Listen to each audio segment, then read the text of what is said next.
two, one, go!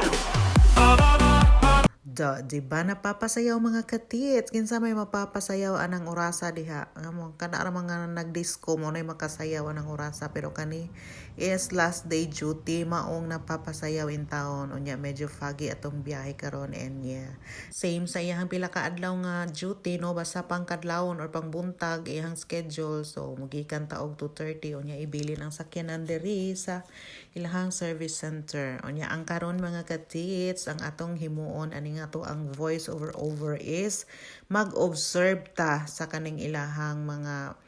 traffic rules dire. Traffic rules may tawag ana nga murag wa may traffic. Basta kay kaning ilahang kuan dire sistema sa ilahang biyahe no. So as of now naka-high iyahang suga kay wala pa may enkwentro niya. Karon kay naaman so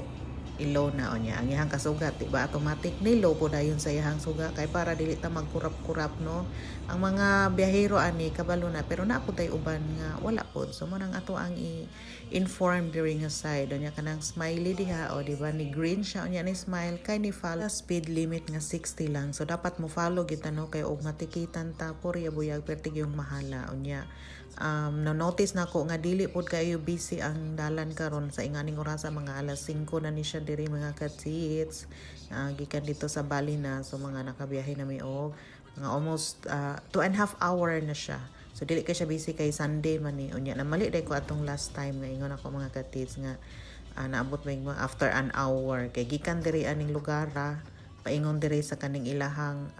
tubilanan so nara day siya sa 20 or maabot og 30 minutes depende sa biyahe basta kay nasa ingon ana lang dili oras niya feeling nako mura na siya isa ka oras kay layo na kaayo ang among gidagan kay lahi lagi sa Pilipinas no nga kanang dugay ka ba dugay mairog imong biyahe so dito pag manog tubil padayon na ta sa tong biyahe niya medyo foggy ato ang weather karon no so mao ni kay nag-ulan day siya pagkahapon mao na iyang kuan diha so kailangan na to og mga pangpagising sumutubil ang sakyanan mo tubil putang driver og ang pasahero nya mo na siya to ang view murag sa kapatagan og ni kuan pa ni tabulong nga shout out diha amping sa imuhang area karon nga grabing binakbakay man nyo diha nga side so pero wala pa siya sa karon nga ani no nga tong weather medyo okay siya kay nipakita si haring araw pero pagkahapon lagi mo tong ni ulan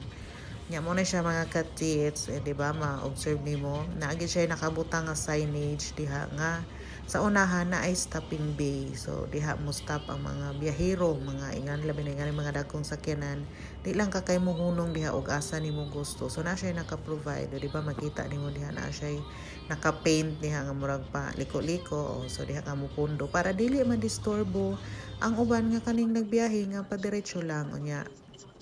nalingaw ko aning mga kuan kay bihira ra jud kay ko makakita diri og mga magmotor-motor no so kani sila is nag road trip gini sila road trip brum gini ilahang tirada diri nya upat na sila kabuok ang duha dito una na nya napoy duha nga nabilin nya kani diri is mura na siya og siguro murag restaurant or naapoy accommodation kay daghan diri og naga-stop over nya di ba makita na to daghan silang mga camper van diha pare ani among nasundan okay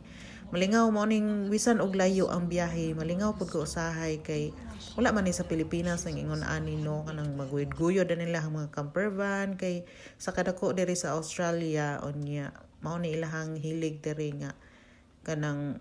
maguyod-guyod ana ang ilahang camper van so someday somehow ma-experience na to na kuan sa tamang naning nya kay wala man lagi tay karinderya diri mga katits so dito ta mo order og pagkaon na tong ilahang na gasoline station na pwede po ka maka-order og pagkaon nya mo to nag-lunch me nya pag uli na mo ingani na kusog na kaayo ang ulan very scary na sa dalan koy nahinay lang in town kay basig magatos-gatos kani mo hang biyahe diha nga dili ra ba maklaro in town ning ato ang sa tubangan okay tungod sa kakusog niya pagabot sa unahan wala linaw na unya kanang di ba makita nyo diha mga katits no na ay pawala nga sign ya mo exit ka meaning kung diha ra ka kutob nga lugar so dito muliko ka so ang kaning mga padiretso nga biyahe dili madisturbo so ana siya walay kuan mga dumbol diha no nya ang katong kung muliko ka so mo nay purpose diha ng mga tulay kung mo adto ka sa pikas nga side so dili na ka kuan dili maalihan ning mga padiretsyo. Balik-balik ni ato ang padiretsyo. Unya another diri di ba na siya turn left daw na siya mga sign diha nga pwede ka mo gasolina, yung mga kutsara og tinidor nga naka-X, so, meaning na diha mga pagkaon, pwede ka diha mag-order og pagkaon kay sa kadako lagi diri yun mao man ni ilaha nga baylan. So ma-inform ka nga diri na ana ni diri pwede na ka diha mohunong pahuway ka diha sa imong biyahe nga taas kaayo kay naog sa ilaha pang isa ka signage diri nga rest, revive, and survive. So dapat og di na kaya mo pahuway mo padaplin unya di ba ilahang mga sign diha og muliko pug ka dito sa pikas or na ay mga U-turn bay. So naagit siya naka designated area kumbaga para diha. So, another signage for kanang for resting place. Dili rest in peace ha. Rest in place in bako in town Ginoo ko ana mo pahuway ang mga driver mga biyahero mo stretching uban di nakakaya kabot sa CR na po'y mga badlungon pud baya diri no nga mangihi diha ng daplin nya magbilin pud og mga ano kina mangihi kay tawag ng kalikasan kumbaga man na ay lang pud pagbilin og basura nya motor nga tana ko sa kon sa imong himuon og nakay kasugat nga driver nga kaila nimo ana sa tuwa serbato pip kay meaning kaila or dire dili na uso ang serbato og sa uban pong mga nasod dili pwede kay